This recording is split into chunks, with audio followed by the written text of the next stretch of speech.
ETF index mutual funds నేర్చుకుని stock మార్కెట్లో రాణించాలనుకుంటున్నారా? వెంటనే ఈ నెంబర్కి కాల్ చేయండి. నమస్తే రమగారు. నమస్తే జయ. రమగారు, కొంతమంది ఇళ్లలో ఇంట్లోనేమో రుసలాడుతూ ఉంటారండి. ఆ మొహం చూస్తేనే వామ్మో వీళ్ళతో అసలు మాట్లాడనే కూడదు, చేదరనిపించేస్తుంది నిజం చెప్పాలంటే.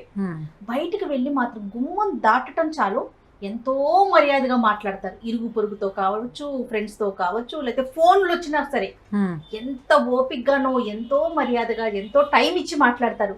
ఇంట్లో ఆడమనిషి ముఖ్యంగా ఏ మాట అడిగినా విసుగు అనిపిస్తుంది. ఒక మాట ఎక్కువ, రెండో మాట తక్కువ అన్నట్లుగా మాట్లాడతారు. ఓపిక లేనట్లు మిగతా కోపం మొత్తం ఇక్కడ చూపించేస్తూ ఉంటారు. భలే కష్టం అనిపిస్తుంది కదండి ఇళ్లలో ఉండే వాళ్ళకి. ఉన్న మనిషికి భలే ఇబ్బంది అనిపించదు? ఇప్పటిదాకా నువ్వు అంత ఓపికగా ఫోన్లో గంటలు మాట్లాడుకున్నావే, ఇంట్లో ఆడమనిషి ఒక మాట అడిగేసరికి కొంతమంది అలా ఉంటారు. అవునండి, చైల్డిష్నెస్ అనుకుంటా నేను దాన్ని. ఎందుకంటే పిల్లలే బయటికి వెళ్ళి భలే ముద్దుగా ఉంటారు అందరి ఇళ్లలో, బాగా బుద్ధిమంతులాగా. చాలా ప్రెషర్ని, స్కూల్లో కూడా చాలా కామ్గా ఉంటారు. ఇంటికి వచ్చి ఇల్లు పీకి పందిరేస్తారు. ఎంత పిచ్చి గోల్ చేస్తారో, ఎంత పేచీ పెడతారో, ఎంత ఏడుస్తారో. వీడు పేచీ పెడతాడు, వీడు అల్లరి చేస్తాడు అని చెప్తే మిగిలిన వాళ్ళు నమ్మరు. వాడు ఇంట్లోనే ఉంటాడు, అట్లా టేకెన్ గ్రాంటెడ్గా తీసుకుంటాడు తల్లిని. అమ్మ దగ్గరికి ఏదైనా చేసేయచ్చండి. అదే మనస్తత్వం పెద్ద అయ్యాక ఇలా పెళ్ళాల దగ్గర బిహేవ్ చేస్తారని అనిపిస్తుంది. నా మటుకు నాకు అట్లా అనిపిస్తుంది జయ. వాళ్ళకి ఏంటంటే బయట అణుచుకుంటారు ప్రెషర్స్, అక్కడంతా నటిస్తారు అంతే. నటించి ఇంట్లో ఉన్న ఇది చూసావా, ఈ బొమ్మ అది మనిషి కాదు, మనసు ఉంటుంది, దానికి ఏముండవు. అది మన సొంతం, మన వస్తువు. దాని మెడ కూడా విరిచేయచ్చు మనం. చిన్నపిల్లలు బొమ్మను చేస్తారు చూడు, నా బొమ్మ నేను విరుచుకుంటానని అట్లా బిహేవ్ చేస్తారు. మగవాళ్ళల్లో చాలా మందిలో ఇలా ఉంటుంది. ఎవరితోటైనా నవ్వుతూ మాట్లాడటము, ప్రైజ్ చేయటము, మర్యాదగా సమాధానం చెప్పటం. అదే భార్య అడగంగానే రయ్యమంటాం, దుమదుమలాడడం, కసిరి కొట్టేయటం, మాటల్లోనే కసురు. రెండోసారి ఏ ప్రశ్న రెండోసారి అడిగితే కుదరదు. ఏదైనా కావాలని రెండోసారి అడగకూడదు వాళ్ళని. ఏమిటి ఇలా ఎందుకు చేశారు అని ప్రశ్నించకూడదు. అసలు ప్రశ్నలు ఎదుర్కోరు వాళ్ళు. ఈ ప్రశ్నలు ఎదుర్కోలేని వాళ్ళు ఏంటంటే బయట చాలా ప్రశ్నలు ఎదుర్కోవలసిన వాళ్ళే ఉంటారు. చాలామంది జనాలకు దొరుకుతారు వాళ్ళు. అక్కడ వాళ్ళ ప్రెషర్ని బయట పెట్టలేకపోతారు. మొహమాటము, ఇన్హిబిషన్స్, భయము, భయస్థులు వాళ్ళు ఏం చేస్తారంటే ఇట్లా ఇంట్లో పడతారు. ఇది ఈజీ కదా, నటన కదా రమ్మగారు. అదంతా నటించటం అనుకోకూడదు జయ. మానసికమైన దౌర్బల్యాలు అవన్నీ. ఇప్పుడు మానసిక రోగమేనా? రోగం అనకూడదు దాన్ని. రోగం వేరు, రోగం చాలా జబ్బు కదా. ఇది ఒక రకమైన దౌర్బల్యం, దుర్బలత్వం, వీక్నెస్ని నీరసాన్ని జబ్బు అంటామా మనం? అనలేకపోతాం. వీక్నెస్ని జబ్బు అనగలమా? అనలేము. అది ఏ డిసీజ్ కాదు. అది సరిగ్గా చేస్తే సెట్ అయిపోతుంది. సెట్ అవుతుందా? మరి సెట్ చేసుకోవాలి, నీకు చేత కావాలి అది. ఇప్పుడు ఎవరైతే మగవాళ్ళు ఇట్లా ప్రవర్తిస్తారో వాళ్ళు ఎవరికైనా ఆన్సరబుల్ అయినప్పుడు, సమాధానం చెప్పాల్సి వచ్చినప్పుడు అక్కడ చెప్పలేకపోయారనుకో, అణుచుకుని ఉంటారు. చాలా మృదువుగా మాట్లాడతారు వాళ్ళతో. ప్లీజ్ రేపు చేస్తాను, కనుక్కుంటాను, నేను చూస్తాను అంటారు. అదే ప్రశ్న ఇంట్లో రాగానే అక్కడ అణిచిన ప్రెషర్ ఉంచావా లోపల లావా ఉడుకుతూ ఉంటుంది. అది ఇక్కడ వచ్చేస్తుంది బయటికి.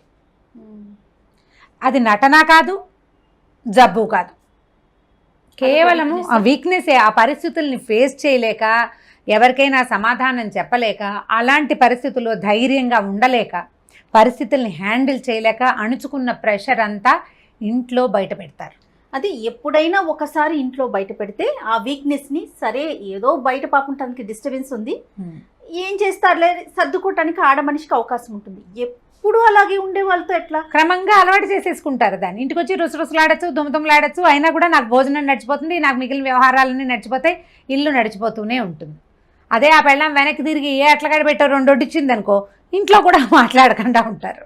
చేయలేకపోతారు అట్లా. మగవాళ్ళు దుమదుమలాడుతుంటే ఆడవాళ్ళకి ఏం కాళ్ళు చేతులు ఆడవు, ఏం చేయాలో తెలియదు. పైగా పిల్లలుంటే, ఎవరైనా పెద్దవాళ్ళు ఉంటే, ఎవరి ముందైనా కసిరి కొడితే పిక్క చచ్చిపోతారు. కసిరి కొట్టేసరికల్లా అవమాన భారం తట్టుకోలేకపోతారు. ఈ అవమానాన్ని తట్టుకోలేక ఆడవాళ్ళు చాలా ప్రెషర్కి గురవుతారు జయ. మగవాళ్ళకి వాళ్ళకి ఎట్లా ఉంటుందంటే, చాలామందికి నేను చక్కగా మంచి ఇల్లు తీశాను, నగలు కొంటాను, బయటికి తీసుకెళ్తాను, బయట భోజనాలు చేపిస్తాను, బాగా కొనిపెడతాను, అన్నీ అమర్చాను, 2 పిల్లలు ఉన్నారు, ఏం కావాలి దీని జీవితానికి? నేను ఏదో అద్భుతం చేసేసాను, నేను అవన్నీ చేస్తా. తను విసుకోవటము, తను అట్లా కసిరేయటము ఈ ఆడమనిషి మీద ఎలాంటి ఇంపాక్ట్ని చూపిస్తుంది ఆ అమ్మాయి ఆ ప్రెషర్ని ఎక్కడ బయట పెట్టుకుంటుంది అనేది అర్థం చేసుకోరు జయ.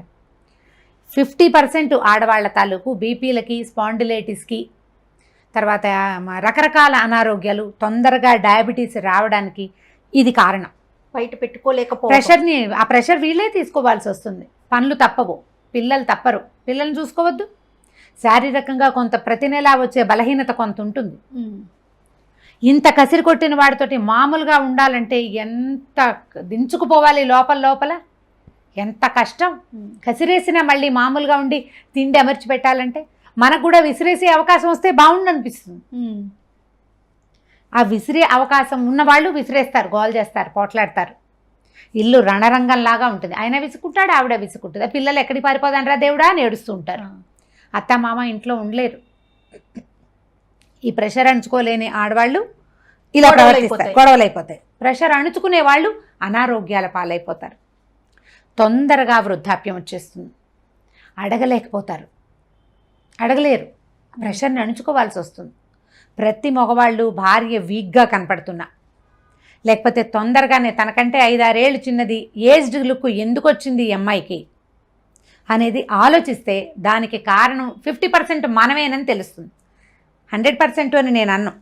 ఖచ్చితంగా 50% మగవాళ్ళ దౌష్యము, వాళ్ళ విసుగు, వాళ్ళు కసిరేసేయటము, వాళ్ళ అవమానించటము పదే పదే. మీ అమ్మ, మీ నాన్న, మీ అక్క, మీ చెల్లి అండమే కాదు, అదే నిన్ను నువ్వు బాడీ షేమింగ్ చేయటం, ఏదైనా అడిగితే సమాధానం చెప్పకపోవటం, వాళ్ళకి కావాల్సింది ఏది సరిగ్గా చేయకపోవటం. కొంతమంది ఉంటారు నో అంటారు ప్రతిదానికి. ఈ పెద్ద మనుషులు చాలా మంది ఉంటారు, కానీ తర్వాత చేస్తారు. మొదట నోని వాళ్ళు తట్టుకోలేకపోతారు, ఆడవాళ్ళు తట్టుకోలేరు. సరే, వాళ్ళు ఇంకా రెగ్యులర్ గా మళ్ళీ తర్వాత చేస్తున్నారు అనుకోండి, మొదటి నూనె యాక్సెప్ట్ చేసేయచ్చు. ఎప్పటికైతే కాదు జయ. ఇప్పుడు ఎలా ఉంటుందంటే మామూలుగా మనమే ఉన్నామనుకో బాగానే ఉంటుంది. అదే ఎవరి ముందైనా నో తీసుకోవాల్సి వస్తే ఇబ్బంది అనిపిస్తుంది కదా, అవమానకరంగా అనిపిస్తుంది కదా. ఇది వరకటిలాగా లేవు రోజులు. ఆడవాళ్ళు పూర్తి స్థాయి డిపెండెంట్స్గా ఈ రోజున లేరు. మగవాడు తెచ్చిపడేస్తే ఇల్లు దిద్దుకోవటమే ఈ రోజు ప్రపంచం కాదు. ఉద్యోగం చేయకపోయినా ఇళ్లల్లో ఉండే వాళ్ళైనా సరే, హౌస్ వైఫ్స్ కొంత తక్కువే ఉన్నారు. ఒకవేళ హౌస్ వైఫ్స్ ఉన్నా కూడా వాళ్ళకి కూడా జీవితం టఫ్ టాస్క్గానే ఉంది ఇప్పుడు. ఈ కరెంటు బిల్లులు, వాటర్ బిల్లులు, ఈ పిల్లల స్కూళ్ళు, వాళ్ళ పేరెంట్ టీచర్ మీటింగ్స్, పిల్లల తాలూకు క్లాసులు, వాళ్ళ ట్యూషన్లు, వాళ్ళ కోకరికులర్ యాక్టివిటీసు, దైనందిన జీవితం ఒక యుద్ధంగా ఉంది ప్రతి వాడికి. నువ్వు బయటికి వెళ్ళి ఎంత యుద్ధం చేస్తావో ఇంట్లో ఉండి ఆ అమ్మాయి కూడా అంత యుద్ధము చేయవలసిందే, చెయ్యాల్సిందే. మార్పు ఎక్కడంటే రంగాలు వేరు, నీ రంగం వేరు, ఆవిడ రంగం వేరు చేసేది. ఒకళ్ళది కురుక్షేత్రం అయితే ఇంకోళ్ళది పానిపట్టు. దాంట్లో ఏ తేడా లేదు. ప్రతివాడు ఈ రోజున యుద్ధం చేయవలసిన పరిస్థితిలోనే ఉన్నాం.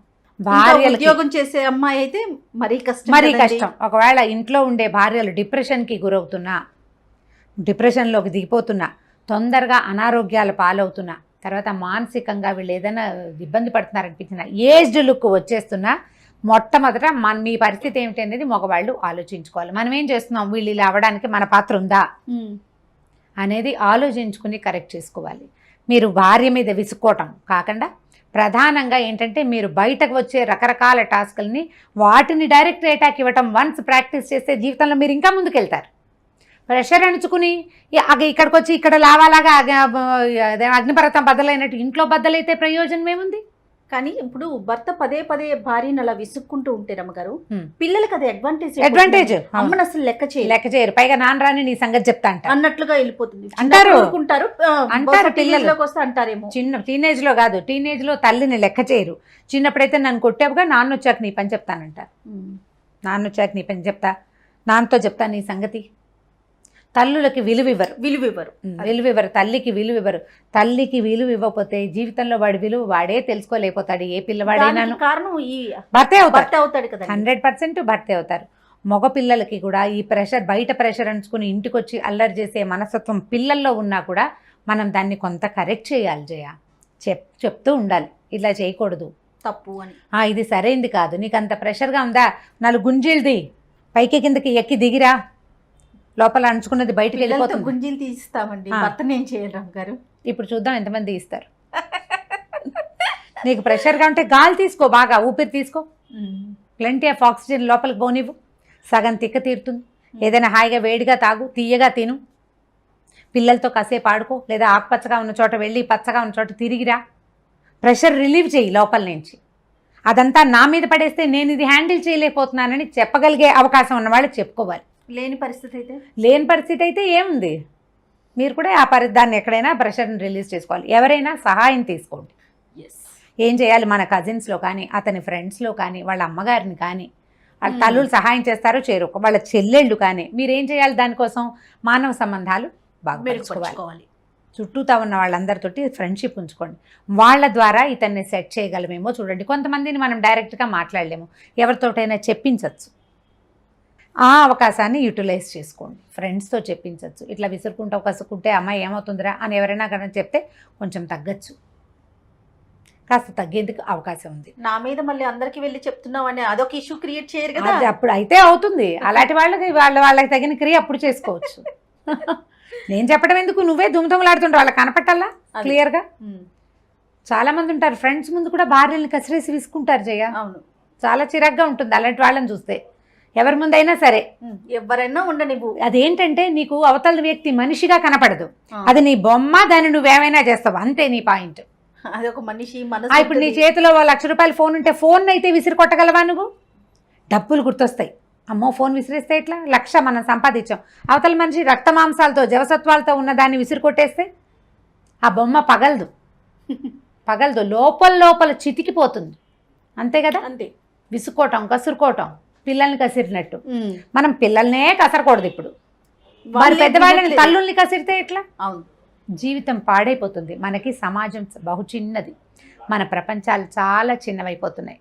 100 మంది మగపిల్లలకి 100 మంది ఆడపిల్లలు లేని రోజు ఇది. 80 మంది 85 మంది ఆడవాళ్ళు ఉంటున్నారు. ఇప్పుడు మనకు దొరికిన ఒక భార్యని, మాకు దొరికిన కంపెనీని కాపాడుకోవాలి. ఈ పరిస్థితి వస్తే మగవాళ్ళని హ్యాండిల్ చేయాలి, మనం మాట్లాడుకోవాలి, విషయం చెప్పగలగాలి. ఒకవేళ చెప్పలేకపోతే ఎవరితోటైనా చెప్పించే ప్రయత్నం చేయాలి. అతని ఇంటికి రాగానే విసుకుంటుంటే కనుక విసుగొచ్చే ఏ పరిస్థితిని ఇంట్లో ఉంచకుండా జాగ్రత్త పడండి. కనీసం అదే అలవాటుగా మారిపోకుండా చేసుకోండి. ప్రతిసారి జాగ్రత్తగా ఉండలేకపోతాం, కానీ వాళ్ళకి హ్యాబిట్ అయిపోతే కష్టం కదా. పిల్లలు కూడా చెప్పుకుంటూ ఉండాల్సి వస్తుంది. ఇది కొంచెం కష్టసాధ్యమైన సంగతే, కానీ ట్రై చేయొచ్చు. ఇట్లా ఫ్రెండ్స్ ద్వారా, కజిన్స్ ద్వారా ఎవరితోటైనా చెప్పిస్తే కొంత మార్పు రావడానికి అవకాశం ఉంది. రైట్ రామ్ గారు, నమస్తే. నమస్తే జయ.